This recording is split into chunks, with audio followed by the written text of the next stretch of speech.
Welcome to the hashtag STRask podcast. Hi, Amy.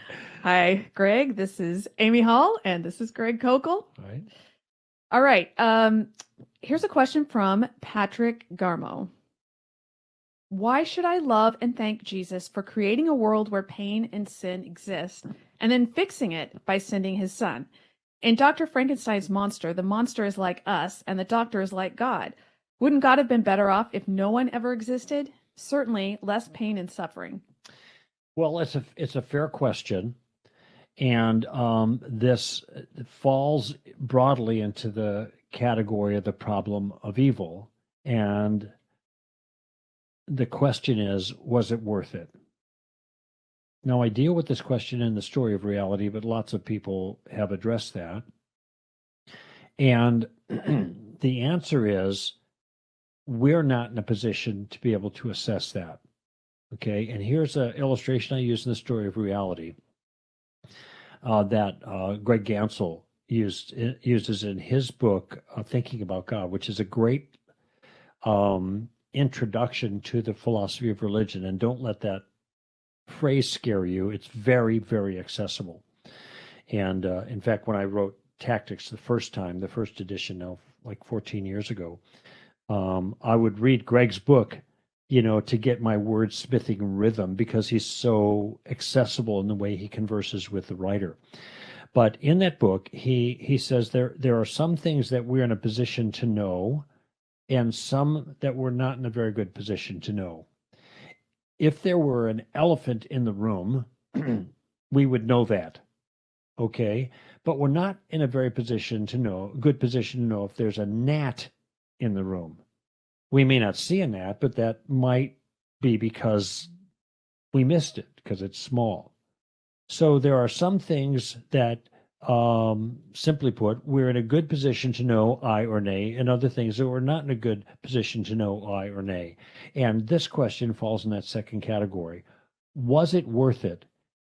Is this a better situation the way God set it up, that there would be a fall and there would all be the suffering, et cetera, with the subsequent salvation that came through Christ and the new world that God would make in the eternity that would follow? Is that better than if God hadn't created anybody and there was no suffering to begin with? Nobody going to hell, nobody going to heaven. Guess what? Here's the answer. I don't know. And we are not in a position to be able to know that. The only person that's in a position to be able to know that is the person who sees everything and knows everything, and that would be God himself. Now, I know to some people this may sound a little bit circular, but I'm not making the point that it is a better place. That's not my point, because God did it and God will do it properly, although I think there is an argument there. I'm really making a different kind of point. I'm saying just because we can't see how some suffering and difficulty and pain and anguish could be worth it in the long run, that God would allow it for some greater good in the long run. Just because we can't see that doesn't mean it's not there. Now, this, by the way, is a response to what's called the inductive problem of evil.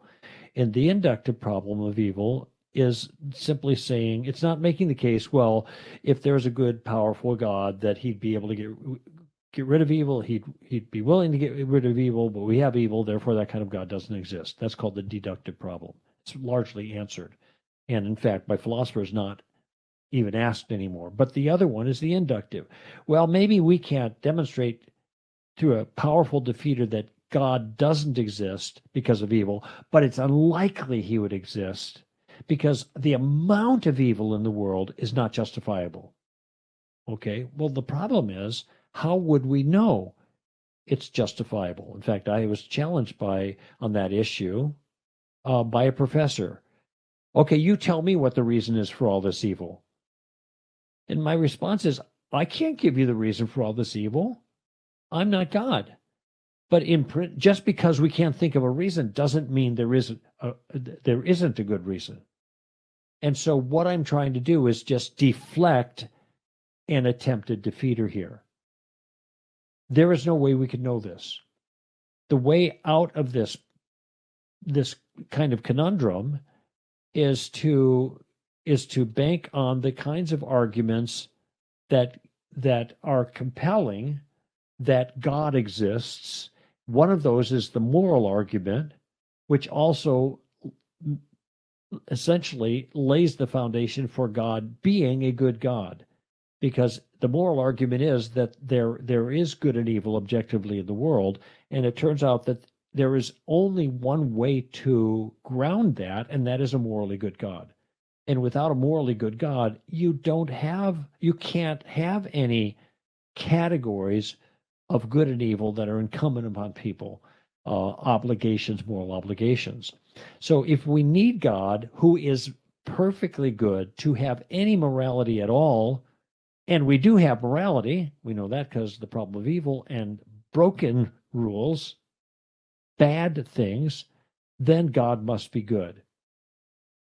And if God is good, then it's likely since he knows everything, he realizes that it was worth the effort, morally speaking, to suffer all of the anguish of a fallen world to accomplish a greater good of the world that he will bring to pass. So Patrick's asking here, why should I love and thank Jesus? I think he meant God here because he talks about him sending his son. But I think you can't evaluate a method unless you know what the goal is. So he says, why should I thank God for creating a world where pain and sin exist? The answer is, well, you have to know what God's goal is, and you have to know if this is meeting that goal before you can decide. And I think there's an assumption here that nothing is worth pain and sin, the existence of those things. Well, and this is where it comes in, where Greg, where you said, we don't know, so we can't respond to that. Well, we can't assume that there's no good reason. That's right. The yes. point. Right. Yes. So, but here's the thing. What we do know some things from the Bible about God's goal. And so if we can look at the goal of God, we can see, okay, does this method actually meet that goal? Now, is the goal to have no pain and no suffering? Well, I can already tell you that's not the goal. Right. That's obvious. Okay, so already I think Patrick has missed this. I think this is the key thing here, where he's not seeing anything beyond our own pain and suffering. But there are a lot of things that are bigger and more important than our pain and suffering. And we know this even in our own lives, because parents will cause their children pain and suffering for good reasons and to accomplish good things. Right. Mm-hmm. So any parent who has no pain and suffering as the ultimate goal for their child is going to be a terrible parent. Mm-hmm. Now, obviously, that applies in a fallen world. So that's just in the human area. Now let's talk about. But it's an analogy, though. It's just an analogy. Yeah. So when it comes to God, what we know is that he says that he's doing all this for the praise of the glory of his grace. And read Ephesians 1 and 2, and he talks about this.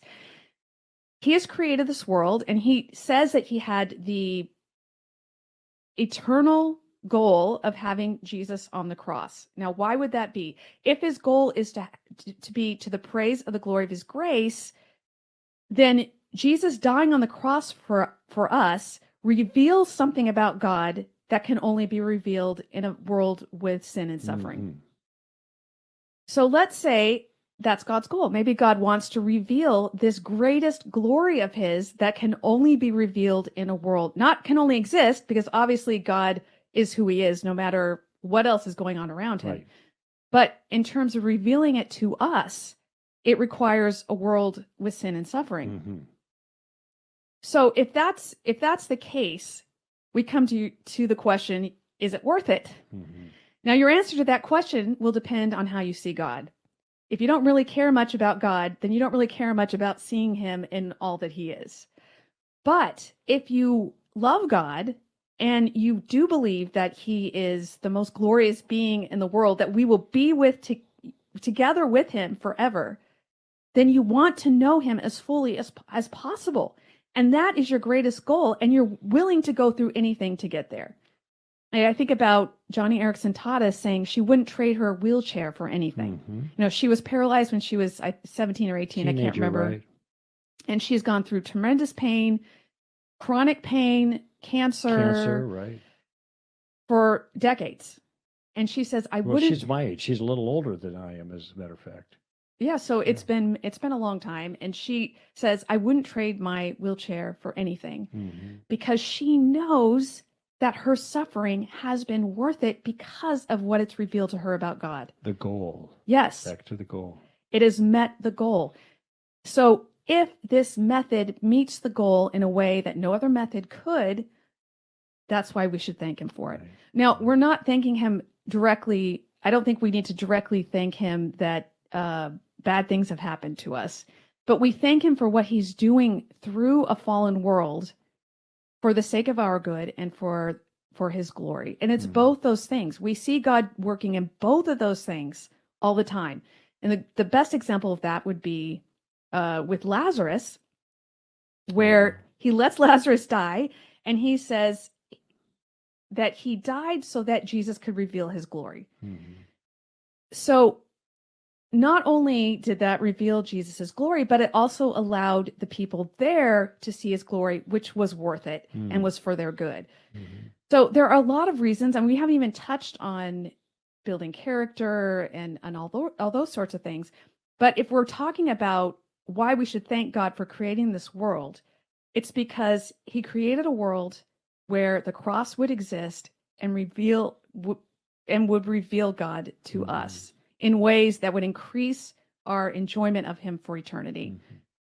So there's so much more to be said about this, and people have thought about this a lot more than I have. But those are my thoughts. And I think as the first thing you have to do is get out of this idea that that a lack of pain and suffering is always the greatest goal, because it isn't. I don't know. It's Patrick, right? Yeah, I don't know Patrick's own convictions here, and but so much of this depends on a point of view. Okay, so I have teenagers, and I'm trying to instruct my teenagers in a way that will have a long-term consequence for virtue in their lives. What they can't see, and they can't see it because they're teenagers, they don't have the life experience to see how pieces of our lives fit together in a particular way. Okay, and so when I was just thinking about the conversation I had the other night, but a number of years ago, I confessed on the air that my dad was right about a whole bunch of things I didn't think he was right about. And I did that because I think it was Father's Day, and it was kind of an homage to him. And he had said when I was a kid, and boy, who hasn't heard this? When you're older, you'll understand. You'll realize that I'm right. Okay. And I was saying, Dad, you're right. I am older now, and now I understand, and you were right on a whole bunch of things. And I tip my hat to you, kind of deal. But sharing that experience with my daughter made no sense to her. Not any sense at all. Well, I kind of shrugged it off, smiled. Of course not.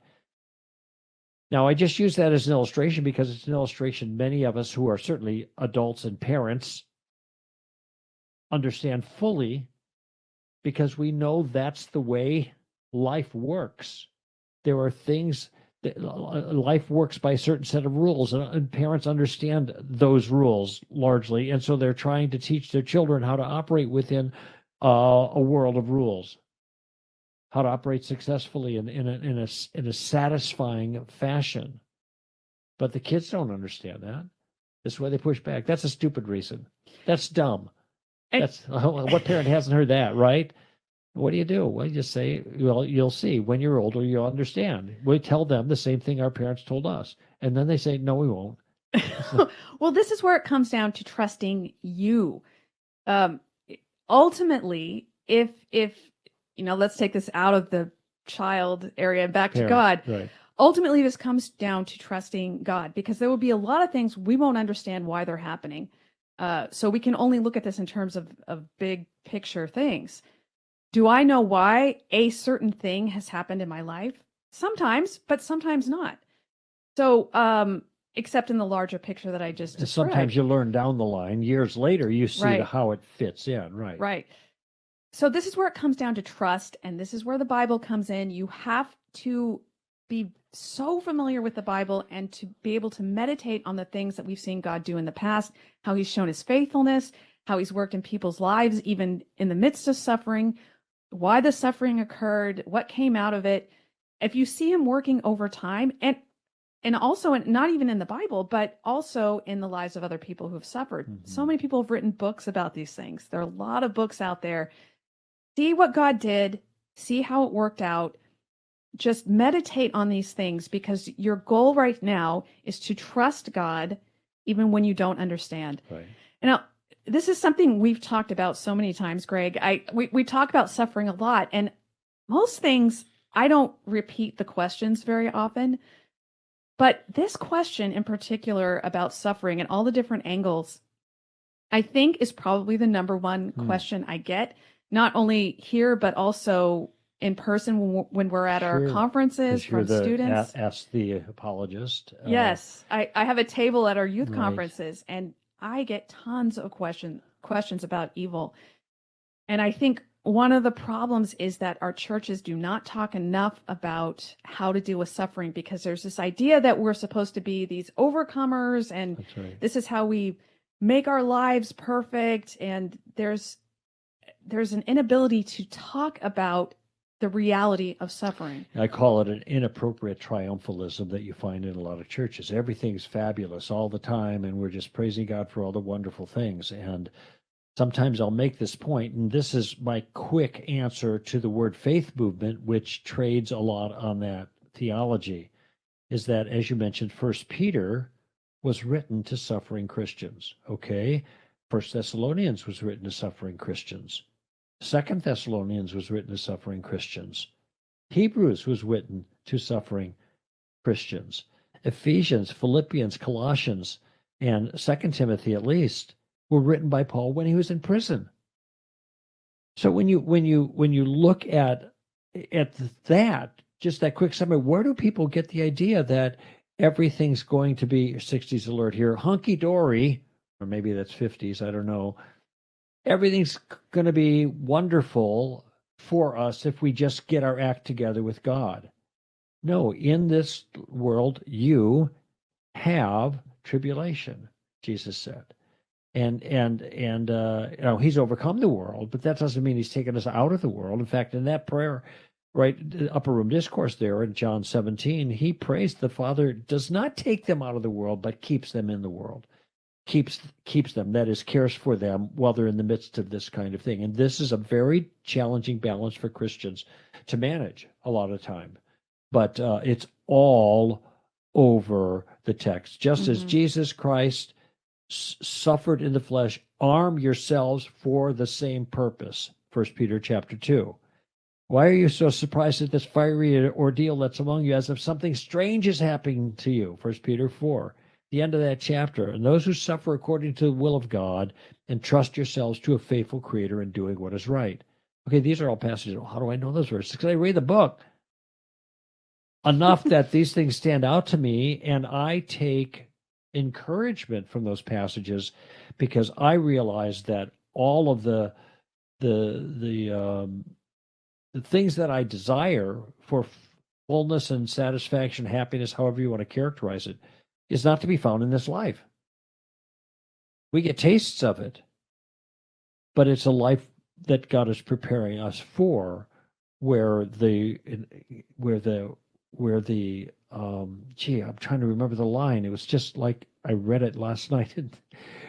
Right after Frodo tosses the ring into the deal, and Gollum's gone and the ring is gone, and then there's some statement that Samwise Gamgee says, and he talks about the tears of life being forgotten. It's very, very well put by Tolkien. But see, that's in the future. Tears are in this life. And we can mitigate that to some degree, living virtuously. But ultimately, what our hearts long for, C.S. Lewis pointed out, is not to be had in this life. What we really long for is to be had in another life. And then that will be fulfilled so richly that Paul can say, I do not consider the sufferings of this life to even compare to the glory that is to follow. Romans 8. And again, I think a lot of people, where their minds go when they think about what's to come in the next life is, yes, that's when sin and suffering will cease and everything will be happy. But that's not what we're looking forward to the most. What we're looking forward to the most is being with God. Right. And so why should you thank God for creating this world? Because ultimately we will be with him and we will know him better than we would have in any other kind of world. And if you can keep that goal in mind, so many things will make more sense in this life. Well, Greg, we took another whole episode for one question. I was going to try and squeeze one in, but I think I'll save it for the next time. Patrick, we hope that's helpful, though. And it's a challenging issue. There's no question about that. And it's not an unusual question. Right. So hopefully that will help you think about it in a little bit different way here. All right. Thank you for sending in your questions. Send us your questions on Twitter with the hashtag STRask, or go through our website. Just go to our hashtag STRask podcast page, and you'll find a link there. We look forward to hearing from you. This is Amy Hall and Greg Koukl for Stand to Reason.